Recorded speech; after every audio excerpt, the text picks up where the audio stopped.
First You Think is a not-for-profit ministry of the First Unitarian Church of Des Moines.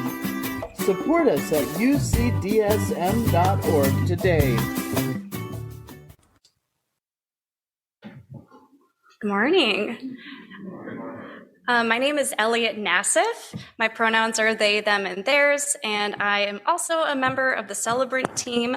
And thank you so much, Nick, for that beautiful French horn solo. It filled the space so beautifully. Thanks a lot. And thank you to all of you for being here on this wonky time change, weird Iowa winter storm thing. I appreciate it.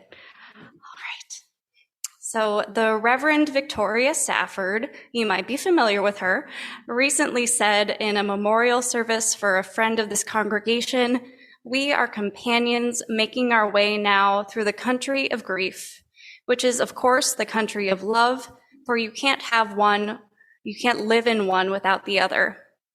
The country of grief is the country of love, and you enter through the gates of compassion. I am a lifelong resident of the country of grief. Maybe you are too.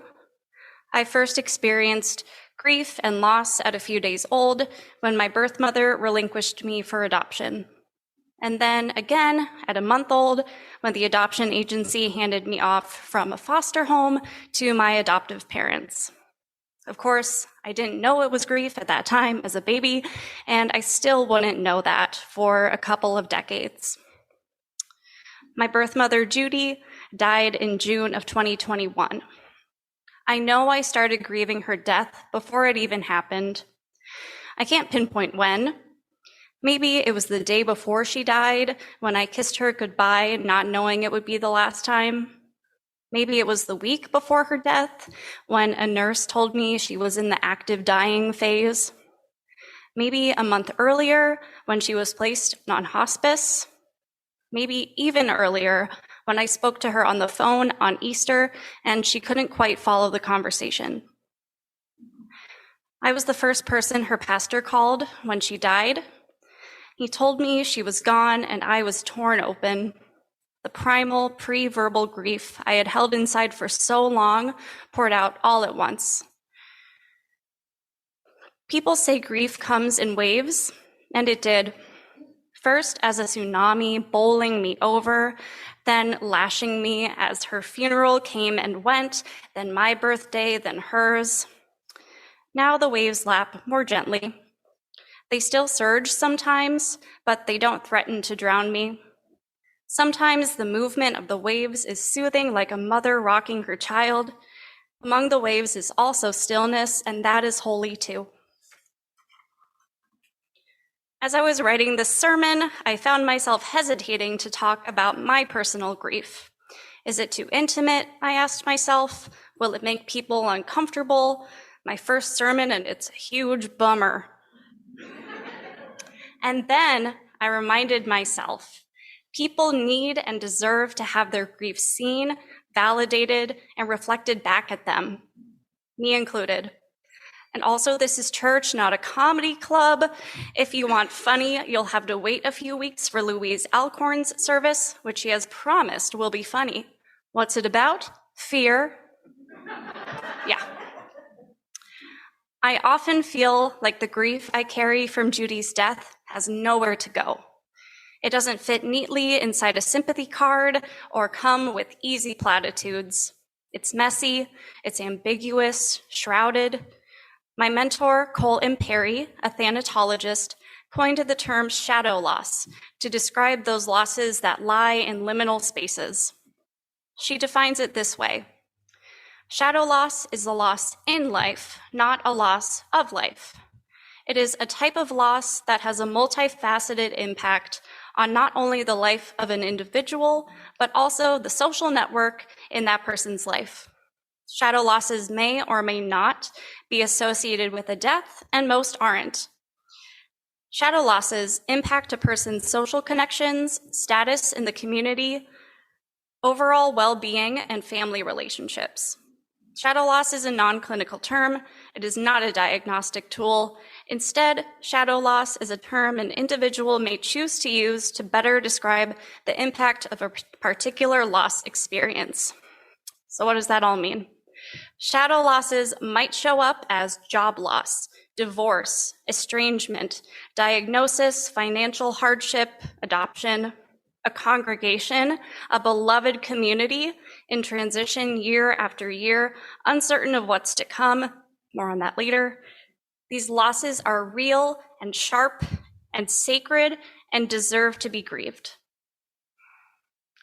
I regularly attend a grief support group and a support group for adult adoptees. And to me, they're pretty much the same thing. In each group, I hear people wonder if their grief is valid, if their grief belongs, if it's welcome anywhere. There's a man in my grief group whose wife is still alive, but dementia has eaten away at the person she once was. In my group for adoptees, a woman tries to understand why, after 10 years of reunification, her birth father has rejected her. For them, there is no grave to visit, no endless parade of casseroles arriving at their door. I hear them compare their losses, and I find myself comparing my loss, too, to others who have lost parents. But comparison is of no use. Comparison is a barrier to connection, to those gates of compassion Victoria illustrated in that past service. Grief is not a competition, thank goodness. This is all to say, your grief is welcome here. There is plenty of space for our collective and individual losses to commingle in all of their complexity. William Bortz explores the complexities and contradictions of grief in his poem Control.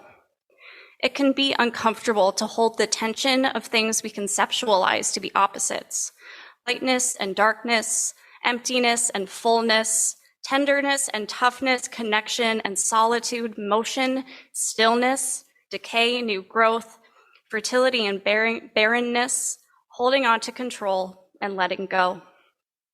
So how do we reconcile those opposites? Are they really opposites at all? Where does grief come in? Grief does not and cannot exist in a vacuum or on opposing poles. It exists alongside and mixed in with many other emotions and experiences. Grief and anger, grief and beauty, grief and hope, grief and love. Grief is love.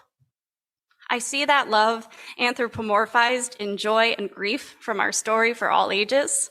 I picture them bickering over when to turn out the lights at night, or whether to watch a comedy or a tragedy. I picture them making coffee for each other, 1 cup dark and bitter, 1 cup milky and sweet, complementing and completing each other, tempering each other, and knowing they need each other. Bortz writes, "It is good to reconcile ourselves to our empty spaces. It's good to be at home in them. It is good to bring people into them. It is good to fill them with patient hands that filter the rocks from the soil and find water beneath." How do we reconcile those empty spaces, then have the courage to fill them again? I see that courage in our small glimpse of Sister June from our second reading. I see how her tears flow with unfettered honesty and ease. When Cole isn't sure what to say and asks, "Was your sister older or younger?" Sister June doesn't falter. She doesn't make it awkward or change the subject like I probably would. She replies, "Let me tell you about her." An invitation. How beautiful to invite others into our grief. How beautiful to share our losses, to speak their names and clasp their weathered photos in our hands. I sense that Sister June's loss is not fresh. It is deeply settled, rooted in her, part of her. Cole says Sister June taught her how to grieve with her body. Where does our resistance to embody our grief come from? To hold back tears, stiffen our upper lip, clench our fists against the waves of grief. Why not let the waves wash over us? Riley asks, "Who taught you to rush past your own sorrow? Grief isn't linear. Take the time when you need it. You can bear witness to the pain without being consumed by it. Bearing witness to me often looks like asking myself the question, what does my grief need? Maybe it needs music. Maybe it needs a cup of tea or something a little stronger. Maybe it needs to run away for a little while. Maybe it needs connection with others. Connection with others' grief so we may grieve together. Bortz writes elsewhere, grief is a communion we take separately, but eat and drink together. One of the most potent experiences I've had of grieving in communion, in community, happened in November of 2021. My college band director, Dr. Joan D. Albuquerque, had died unexpectedly that September at age 54, a bright light, just a wonderful person. And without prompting or hesitation, current band members, alumni, and members of Joan's family organized a reunion in her memory. Around 70 of us, maybe more, gathered in Decorah to play Joan's favorite pieces of music, pieces we had all played under her at one point or another in her decade at Luther. Some of us had never played together, but we became one band, one family for those few hours. It didn't matter if we fumbled through tough passages or weren't perfectly in tune. We still made magic. We witnessed each other. We shared stories and memories. That day was a gift born out of our collective grief. This congregation is no stranger to collective grief and loss. There have been tough feelings and tough words, tender ones too. What may seem like the airing of grievances may actually be the airing of grief, letting it breathe. I've seen the people in this congregation hold each other and companion each other through and alongside grief. I saw it last week during our forum, where there were brave, hopeful, anxious, lively conversations around what we hope to see from an interim minister. I hear it in some of the music the choir sings, like Craig Hella Johnson's Requiem, which, by the way, moved me to join the choir. I saw it in dozens of candles lit in remembrance at last year's longest night service. I feel it when we sing Comfort Me and give voice to our joys and concerns. I see how we show up for each other, even when it isn't easy. And I know that change isn't easy. I know we can't make people stay. I know that when people leave, it can feel personal, can feel utterly destabilizing and unmooring. Someone beloved to me recently reminded me that loss and leaving is not always abandonment. I know it can feel like it. I am primed to feel abandoned. It comes with the territory of being a resident of the country of grief and love, but I promise it's not always abandonment. I know this community to be welcoming, to be strong and headstrong, to be full of wonder and open to possibility. We will walk to the center of that labyrinth and back, hand in hand, over and over, sometimes crying, sometimes grieving, sometimes not. And we won't get lost in despair, just as Riley wrote. Together, we won't get lost in despair. I'll leave you with these words from Rebecca Stoltfuss, president of Goshen College, spoken at a convocation after the community had suffered multiple losses in a short period of time. Some years ago, I was going through a long period of grief. And in that process, I learned that I could be grieving and funny. I could be sad and learning. I could still laugh. And having fun and learning and laughing and playing alongside our grief is not disloyal to our loss. It is being wholly human. This pattern of growth through loss is what nature teaches us season upon season. The earth, her cycles, her gravity, her firm foundation beneath us is a teacher. And the soil is good here. The soil is good here, friends.